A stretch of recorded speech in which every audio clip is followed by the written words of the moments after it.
Hey friends, welcome back to the channel. In today's video, I'll show you how to safely remove a ceiling fan, step by step, without damaging your ceiling or risking injury.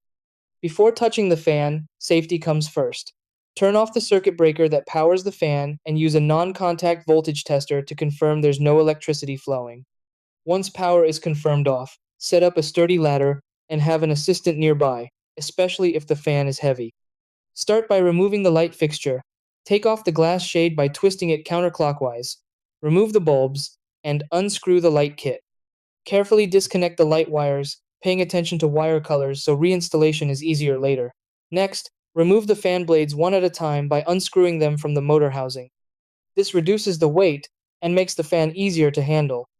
Now move to the canopy at the ceiling. On some models, including Hunter fans, there may be a decorative ring you rotate to release the canopy. Slide the canopy down to expose the mounting screws.